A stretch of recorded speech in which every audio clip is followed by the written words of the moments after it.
do have a very special episode today. We have Dr. Michele Ramsay. She is the associate professor at Penn State Berks.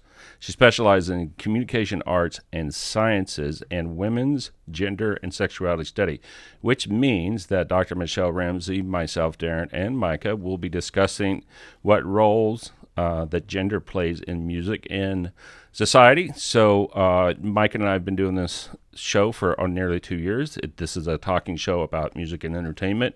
We typically do a lot of news, and there's a lot of news in the world always, but we have this special opportunity with Dr. Michele in town to take on a very serious, big picture conversation, and we cannot wait to jump into it. Please welcome to the show, Dr. Michele. How are you today? I'm good, thanks. Happy to be So, here. as I said, this is going to be a conversation with the three of us, Darren, Micah, and Michele, and we're going to solve all the world's problems within 30 minutes. Probably, yeah. So, Dr. Michele, why don't you give us a short, brief introduction in terms of the type of classes you teach at Penn State Berks? So I teach gender and communication. I teach public speaking, everybody's favorite class. I teach conflict management, some First Amendment law, and probably the most popular class I teach is the rhetoric of American horror film. Right. So Micah and I have a YouTube channel, and between that show and this show, we oftentimes talk about the difference of men and women in music, what's expected of them, how they market themselves, which I'm particularly interested in, being a professional marketer. You know, the general consensus is that gender roles condemn people to act a certain way. I don't know if condemn is the right word, but they certainly structure human beings to act in a certain way based on their gender. Dr. Michele, why don't you give us some thoughts on why that is the case? And I know it's a broad topic, but we'll do our best I can to drill down. Why is gender so constrictive in terms of how people are supposed to act? I warned you ahead of time. We're not talking about that first. The first thing we're talking about is the fact that I do, in fact, listen to this show on a regular basis because it's great. Yay. And one of the things that Darren is incredibly wrong about in some ways is Taylor Swift. And I will say... I'm really happy we're derailing. Please, proceed. Before I say this, we listened to T Swift all the way home last night. Yes. Darren's not a T Swift hater. Yes. Thank you. But that said... I do have some negative things to say about her. He does. And the one that really got my attention last week or the week before was this notion of bullying with regard to Taylor Swift and the Swifties. So before we even start, I got to get this off my chest. So I am from the town where Taylor Swift was born and reared. So she was a member of the church that I was married in. She was the maid of honor for one of my alums, and she's got a long history in our city. And I don't know her personally, but I've you hear stories and all of that. She was incredibly bullied as a kid, in large part because she had this amazing drive to succeed in music, and that's just not what most of us were doing when we were youngsters. So she endured a lot of bullying, and so I don't think bullying is what Taylor ever intends to do. I'm glad she said what she said to her fans because, of course, the internet encourages bullying and all kinds of bad behavior because of this perceived anonymity. So let me interject. So if you don't know what Dr. Michele's talking about, I don't know why I'm calling you Dr. Michele, Dr. Ramsay. Michele. What Dr. Michelle's talking about is about 2 weeks ago, Taylor was in Minneapolis, and she paused the show to say, hey, fans, please don't attack the folks that I've written about in my music before online. So yeah, please continue. Yeah. So I think because of the bullying that she experienced, she probably has a chip on her shoulder about that. But I think that's also why she wouldn't purposefully bully anyway. But I think one of the reasons that sometimes, and it's not just, and I know you never said she was a bully, but it sort of speaks to this sometimes stated, sometimes unstated assumption about her that because you know who she's talking about, that's some sort of bullying. And so I want to talk about that in terms of gender, because just like most other things in our culture, music is very, very gendered, and the music industry is gendered. We have people like Billie Eilish and Harry Styles who are really pushing some of those boundaries. Those are just a couple of examples. But by and large, those artists still really conform to gender role stereotypes. So because Taylor is female, and because Taylor is a pop star who writes her own music, she writes about her life, right? So there's two things that happen. First of all, I would be willing to guess, y'all might know better than me, that most pop stars are not writing their own music, like single artist Correct. pop stars, right? A lot are collaborative. Right. They may be involved, but they're collaborative. Right. She's writing all of those words, and so of course her life is going to come out in it. So that begs the question then, why does Taylor do it, but Harry Styles doesn't, or Justin Bieber doesn't, or whomever else is in pop that I don't know about doesn't? And I think it's because it boils down to the way we're brought up as kids. Little girls are allowed to communicate emotion, right? The stereotype is that men are more rational, women are more emotional. That's not true, but that's the stereotype, and that's sort of the guiding logic for how we tend to rear children sometimes. It's why you hear people say, "Oh, my daughter's a drama queen." Girls are so much easier to deal with because boys are so much easier to deal with because girls are always so dramatic. You know, well, it's because girls are allowed to express their emotion, and when you're a teenager, there's a lot of that happening. Not to mention the hormonal changes that make everything amped up a million times. Boys don't get to do that. What do? They drive their cars fast. They drink. They do all these kinds of risk-taking behaviors because they are not allowed by society, even by their own families often, to express emotion. So you see Taylor talking about these experiences because she's allowed to. Mm-hmm. You don't see, and the example I talked to Darren about last night is like, think about our childhood. We had to listen to Van Halen talk about being hot for teacher. Yeah. Which is so gross. But anyway, we didn't have to listen. We got to listen.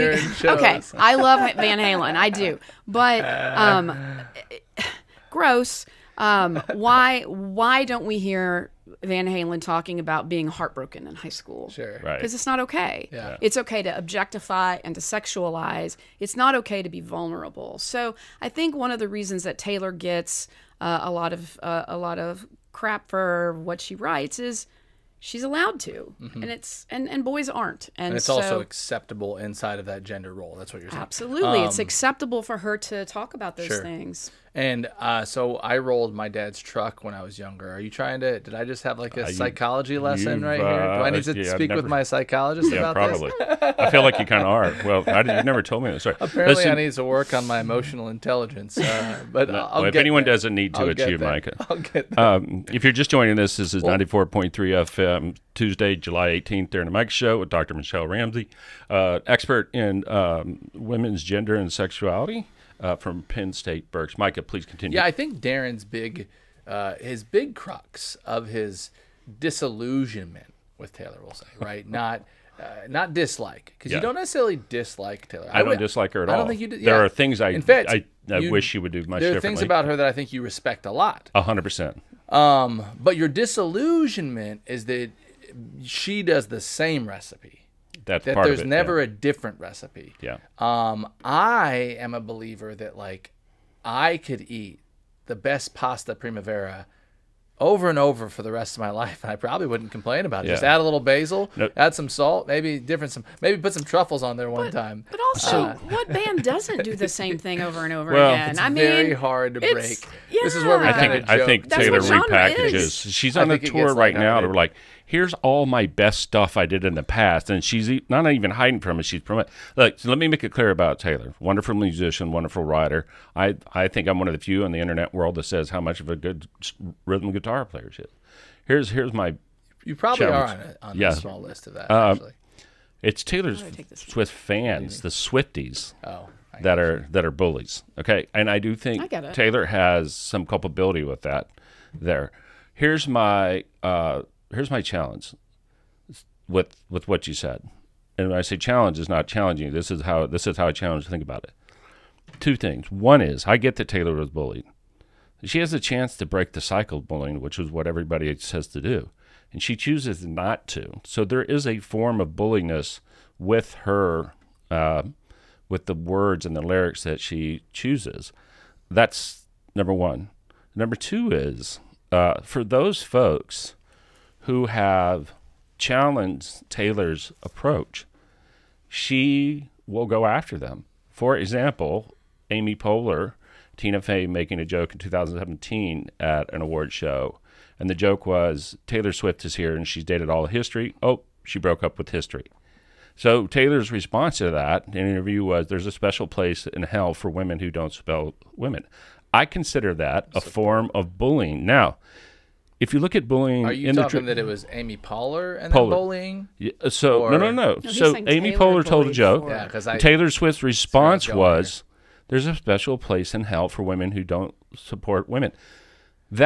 So speaking to your gender role norms, bullying is far wider than shoving a kid in a locker. Right. And I think if a comedian, one of the most famous comedians in the country, tells a joke, and then Taylor could have said, Amy's an idiot, she's a buffoon, all this. She didn't. She said there's a special place in hell. Do you find that worse than calling her an idiot? Yes, I do. Because It's actually a really famous quote, for one. It doesn't matter. That's It's funny.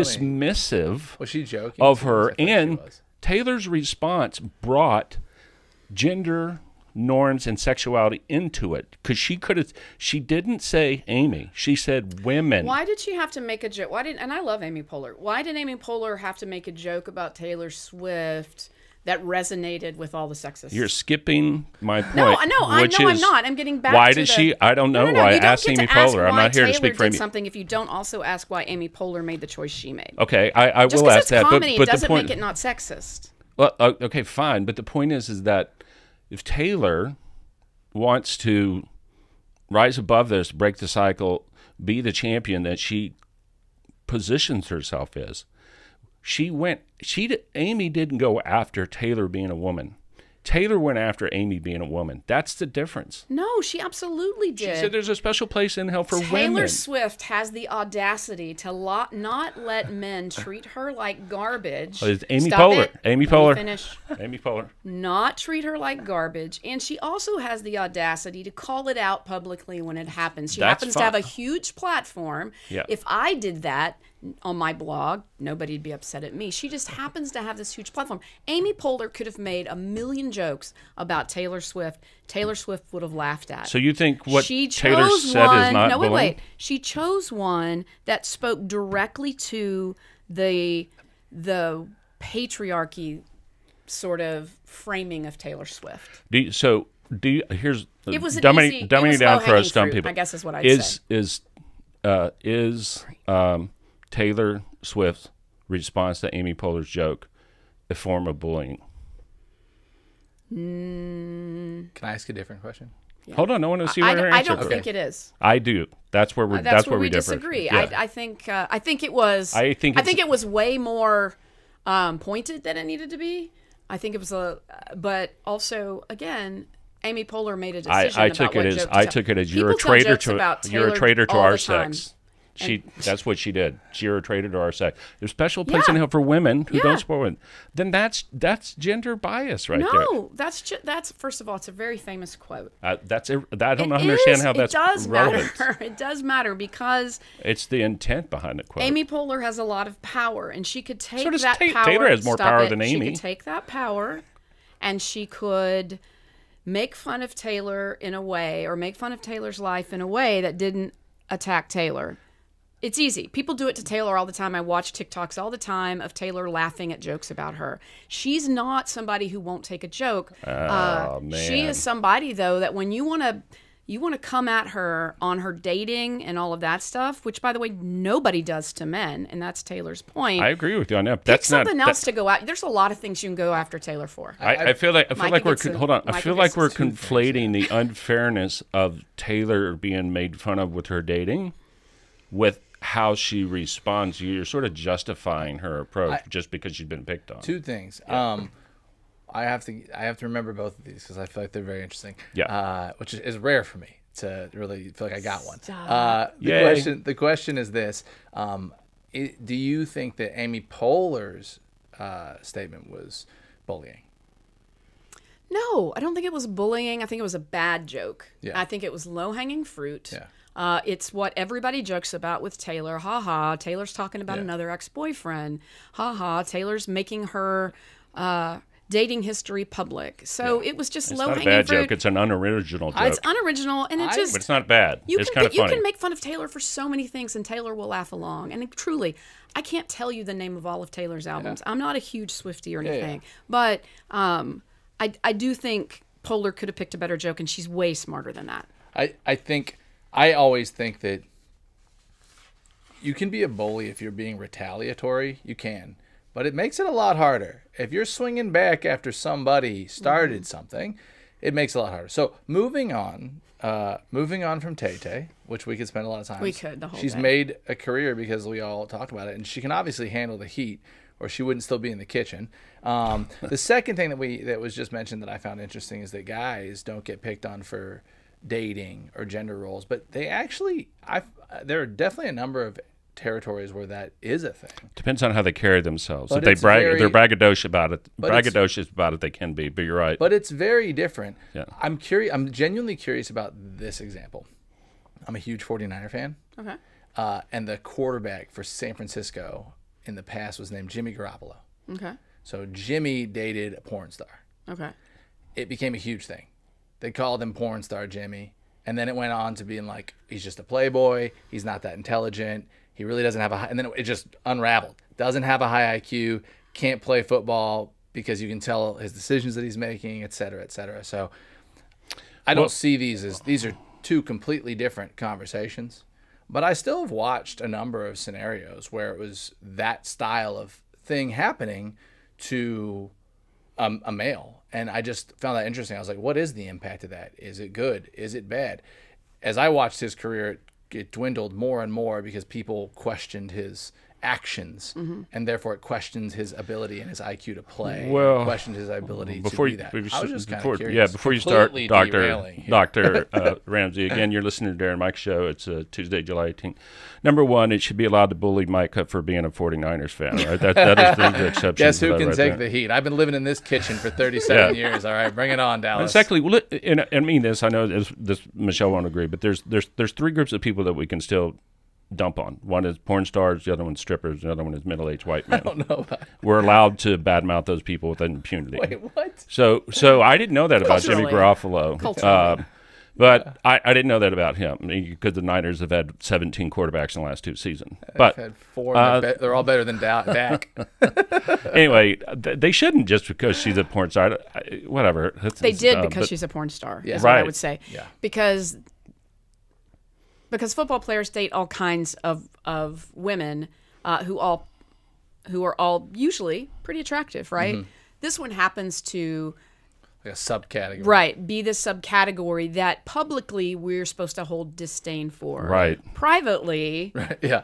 how much porn is downloaded by Right. every single person who was calling you Right. that stuff. Also, conversation. you play a game where grown women wear cheerleading outfits. So maybe take Yeah. it down a notch. Like maybe you're not that much higher level. You have grown women on the sidelines bearing most of everything, cheering for you like you're a child, and you're playing a game and making a lot of money. So All right. Well, I could derail. So we have we could no, derail that's right. this We have for about a 12 more minutes left. million years. 12 minutes. We haven't know. even gotten into I know. our topics. Can So we? let's go to this next topic just quickly that because one's we can't talk about. yeah. So Micah is a much. professional music producer out of Austin, Texas, this one. and this is an article from April of this year from The Guardian and Fix the Mix, which I've never heard of Fix the Mix, but The Guardian.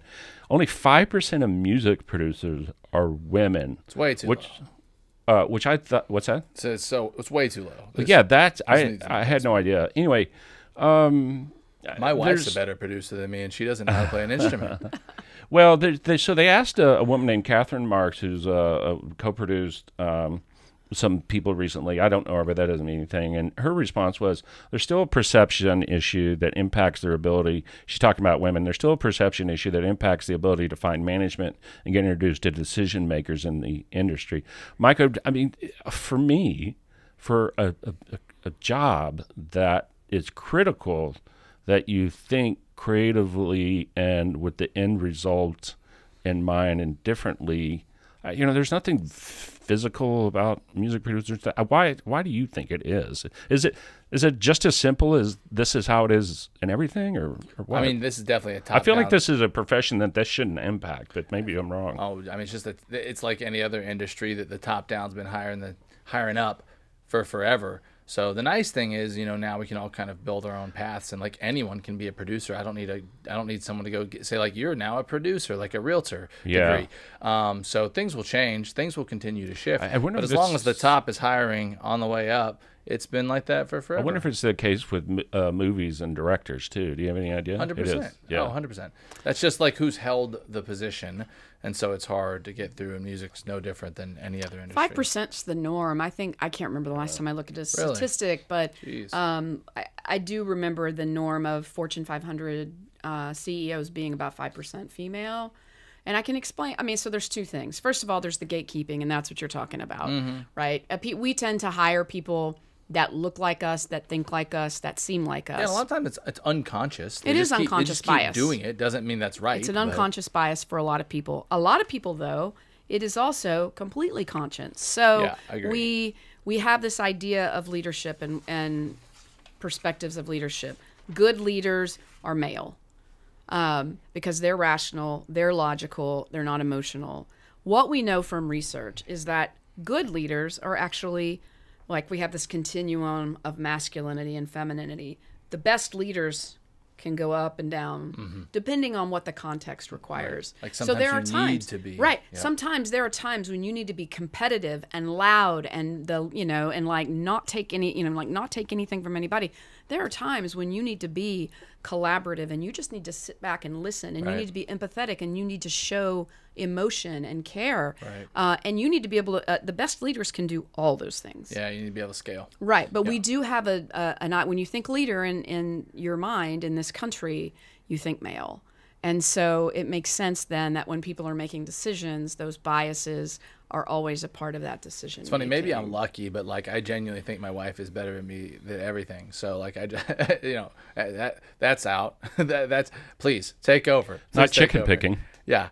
You are right. I'm a better chicken picker than my wife. I got one thing. All right, so we have about 8 minutes left. Again, you're listening to Darren and Micah on 94.3 FM radio. We were with Dr. Michele Ramsay. She is an expert in women's sexuality and gender roles from Penn State Berks. We're towards the last section. Okay, so this is a topic that Mike and I have talked about for years in our world of content creation, and it's one that's eluded me in terms of understanding why it is and why we can't change it, quite frankly. So I want to talk about one case study that involves two very specific incidences, one for a famous pop star female and the other one a famous male. And I chose them because they're almost the same age and they came up in the same way. So Miley Cyrus, who is 30 and came up through Disney, and Justin Bieber, who's 29 and came up through Nickelodeon. So several years ago, Justin Bieber was and I'll get to the question. Justin Bieber was arrested, DWI, and he was driving his $300,000 car through his neighborhood on a street that was 25 miles an hour, and he was doing like 100 miles an hour, and he peed in a mop bucket and some fella had to clean up after that, and after a concert. Anyway, he got off with just doing 12-hour anger management in a charitable donation.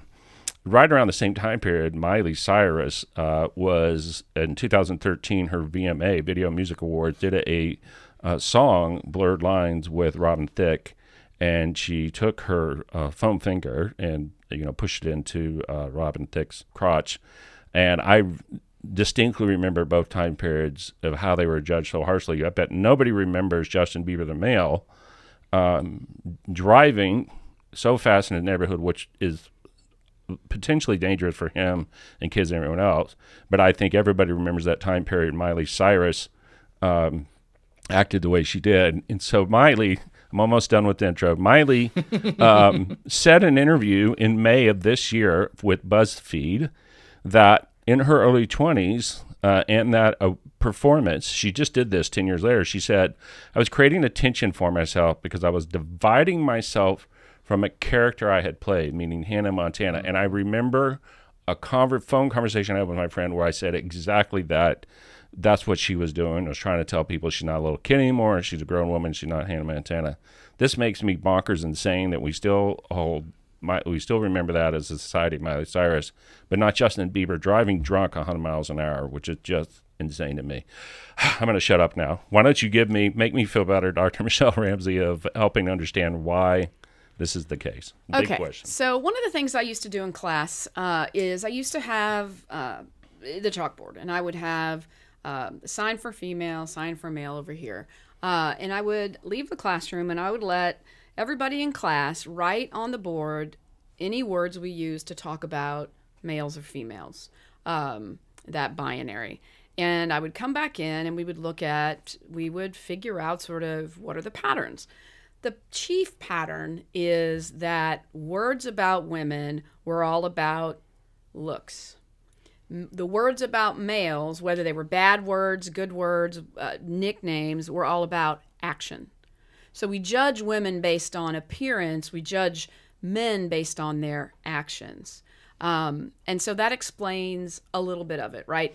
Miley gets castigated for that action, but that action is linked to sexuality. Right. So it's linked to their looks. Right. I think, too, it's also important that controversy's context is also that horrific song. I actually love that song, but the lyrics are so cringy and gross about blurred lines. And it got a lot of earned flack for sort of hearkening back to that time where women were the property of men, right? And, blurred lines, you don't really know what you want, I know what you want, do what I want you to do. It was a really gross lyrics. It's also part of the context that man was like almost 40, right? And she don't even think she was 25 at that point. Everybody was oohing about that too. No, she was 20. Okay, even worse, gross. She's 30 now. She was 20 then. And I think he was 37-ish. Gross. Yeah. So I think that's one of the things. People are just sort of like, ew. But there wasn't nearly as much conversation about the fact that Robert Thicke was standing there, right, as there was Miley Cyrus and what she was doing. I don't remember Robin Thicke in that moment. Right? Nobody does. Yeah. And so, except for he had that like Beetlejuicy outfit on. His outfit, his career didn't suffer at all. No. What suffered is that he lifted it. He lifted Jackson and Justin that Timberlake song all over again. from Teddy Pendergrass or somebody like that. Anyway, please continue. Justin Timberlake doesn't get a rash of anything right. for we don't remember about the Super Bowl malfunction, situation, right? Yeah. It was all Janet Jackson's fault. So anyway, you have that context, right? It's where people are already kind of like ooh about this song. Miley does her thing, and it's all about her sexual action. And you're right, she's absolutely just like Aguilera and Spears and all that, right? Trying to separate themselves from their old personas. But this speaks to exactly what I was talking about earlier, the Justin Bieber thing, right? Little girls are taught that they can emote. They're allowed to say what they want to say, so they're drama queens. Little boys are perceived as being so much easier. No, they're not. They have all those same emotions, but they have the way that they express those emotions rather than talking through or having fits or crying or whatever. They race their cars fast. They drink. They do all these risk-taking behaviors as a means of getting that emotion out. And so it just goes right back to what we were talking about earlier. Justin Bieber's behavior is totally normal. Boys will be boys. They're going to drive fast. Well, we need to step back and ask, why was he doing that? Right. Mm-hmm. Why is his response to whatever trauma or heartbreak he was feeling to put himself and other people in jeopardy? Right? Yeah. And why do we hold that down here and Miley Cyrus and gross Robert Thicke? And I tell you, man, I never think about Miley's action, but I think every time I see Justin Bieber on her show, all I can think about is him endangering his and other people's lives around him. And I still hold that against him. I need to get over it, but it irks me. And understand and he the peed context, in a mop which bucket is that some janitor had to deal with. That's how he was taught boys deal with emotion. It's dumb. And so again, we'll go back to T Swift, the F the patriarchy keychain, right? It's all about that. It's all about systemic sexism and how we teach little boys and little girls to interact. Yeah. Well, I'll tell you, every time we're done with these conversations, I learn at least one thing, and that's that we can do better. And absolutely. We can all do better. I am all for it. Every day, let's wake up. Let's maybe think about what we say. Let's maybe think about other people. Let's maybe just try and help each other and just be nice. That's why we love Micah so much. Let's just be nice, guys. it is the answer. But the show is over. The Darren and Micah Show. Thank you very much for joining us, Dr. Ramsay. If I keep talking, do you think Darren won't be able to? I can just so you can see it. I feel compelled to apologize for my 4-minute question. I'm sorry. I feel compelled for the 4-minute question. It's been a ton of fun. Thank you so much for joining us, as it's always. Great. All the way down from Penn State Burke. Until next time, later, everybody.